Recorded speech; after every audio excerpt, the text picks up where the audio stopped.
Hello बच्चों, कैसे हैं आप सभी। मैं अभिषेक महक स्वागत करता हूं आप सभी का आपके अपने YouTube चैनल गरुड़ों पे। आज हम चर्चा करने वाले हैं क्लास 12th में कौन सा ऐसा सिलेबस है, किस तरीके से आपको पढ़ना है। और स्पेशली ये जो सेशन है ये 2026-27 सेशन है, यानी कि उन बच्चों के बारे में मैं चर्चा करने वाला हूं जो 2027 में क्लास 12th का एग्जाम देने वाले हैं। ठीक है, तो ये हमारा जो सेशन रहने वाला है ये 2026-27 सेशन रहने वाला है।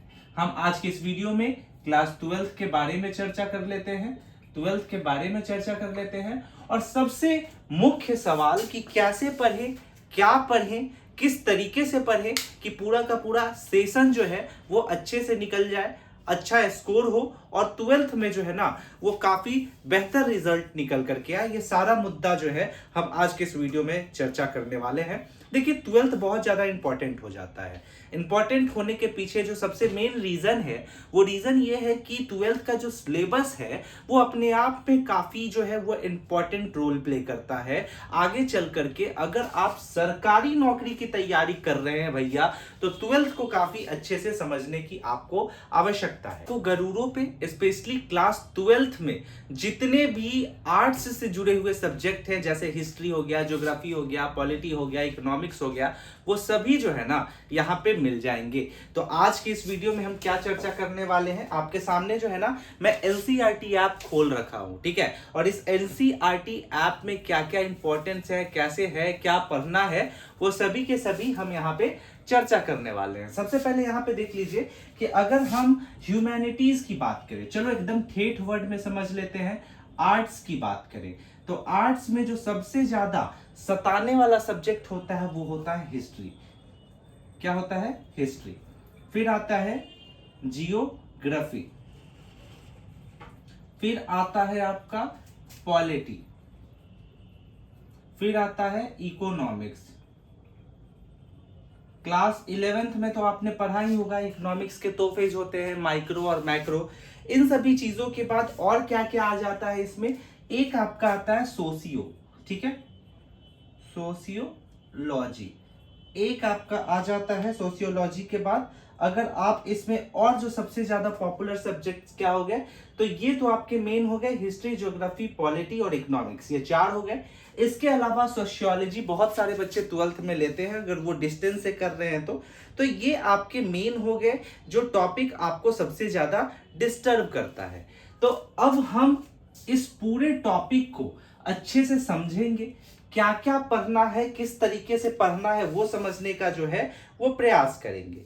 चलिए अगर हिस्ट्री की बात करें ना, चलिए अच्छे से समझिएगा, एक एक मुद्दे को अच्छे से समझने का प्रयास कीजिएगा। ठीक है, अगर आप हिस्ट्री की बात करते हैं, ठीक है, एक एक समझिए, बहुत अच्छे से समझेंगे। अगर हिस्ट्री की बात करते हैं तो हिस्ट्री आपका 3 फेज मिलेगा। क्या मिलेगा? 3 किताब मिल जाएगा, एकदम ठेठ में समझना, 3 किताब मिल जाएगा। पहला किताब मिलेगा पार्ट 1, पार्ट 2 और पार्ट 3। कैसे कैसे पढ़ना है, क्या पार्ट 1 में पढ़ना है, क्या पार्ट 2 में पढ़ना है, क्या पार्ट 3 में पढ़ना है, बिल्कुल न्यू लेटेस्ट सिलेबस से आपके सामने खोल रहा हूं। खोलने के बाद ये सारा सब कुछ जो है आपको मैं दिखा रहा हूं। और ये चूंकि अभी मेरे पास कोई ऐसा डिजिटल बोर्ड का संसाधन अवेलेबल नहीं है, रिसोर्सेज अवेलेबल नहीं है, इसलिए मैं आपके सामने जो है इस तरीके का जो डिवाइस है ये खोल करके ये सारे टॉपिक्स को आपके सामने नोट डाउन करा देता हूं। और जब हम पढ़ेंगे, यकीन मानो कोई भी डिजिटल डिवाइस की जरूरत हमें नहीं पड़ेगी, क्योंकि वो कंटेंट आपके पास बहुत अच्छे से डिलीवर करना मेरा काम है और मेहनत करना आपका काम है। ठीक है, चलिए अगर यहां पे देखिएगा तो इसमें आपको 2-3 ऐसे टॉपिक्स हैं जो कि बहुत ज्यादा इंपॉर्टेंट होते हैं।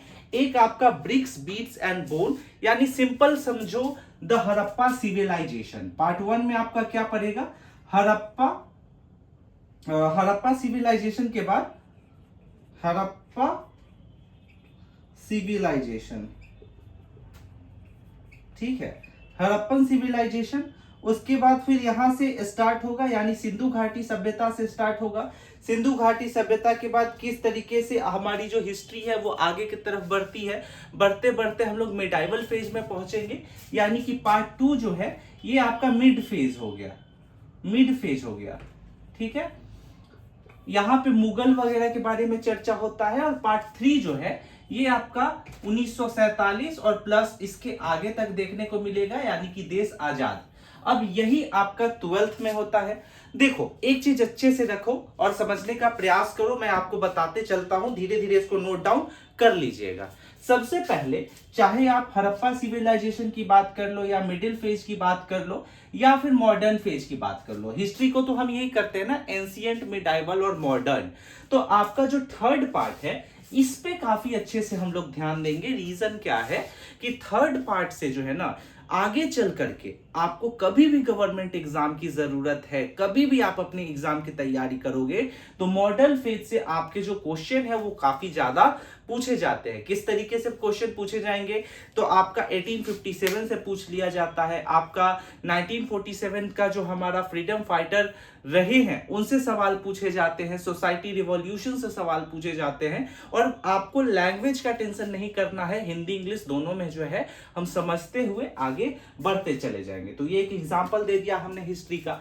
सेम इसी तरीके से पॉलिटी है, पॉलिटी के बाद आपका अदर ज्योग्राफी और इकोनॉमिक्स है। और इकोनॉमिक्स में जो है आपने पहले माइक्रो पढ़ा होगा, यहाँ पे मैक्रो पढ़ना है, ठीक है। एग्रीगेट डिमांड, एग्रीगेट सप्लाई, इन सभी चीजों पे जो है हम एक एक करके चर्चा करने वाले हैं, ठीक है। तो ये कुछ इस तरीके से आपका 12th का सिलेबस होगा।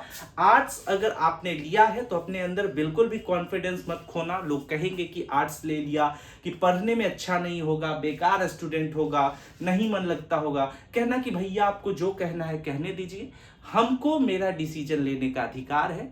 हम अपना मेहनत करेंगे, हम अपना पढ़ाई करेंगे, और हम रिजल्ट जब ला के आपको दे देंगे ना, तो आप फिर वही कहिएगा कि तो बचवा पढ़े में पहले से तेज था, हमको पहले से पता था कि तुम पढ़ने में बहुत अच्छा है। समझ में आ रहा है? तो ये सारे हमारे टॉपिक्स रहने वाले हैं क्लास 12 को लेकर के, और कल से हमारा जो है ये पूरा रेगुलर हो जाएगा, ठीक है। रेगुलर आपको हर एक टॉपिक पे वीडियोस मिलेगा, हर एक टॉपिक पे जो है हम लोग चर्चा करेंगे। तो जल्दी से गुरु को सब्सक्राइब कर लीजिए। मिलते हैं अगले वीडियो में, तब तक के लिए स्टे सेफ, टेक केयर, जय हिंद।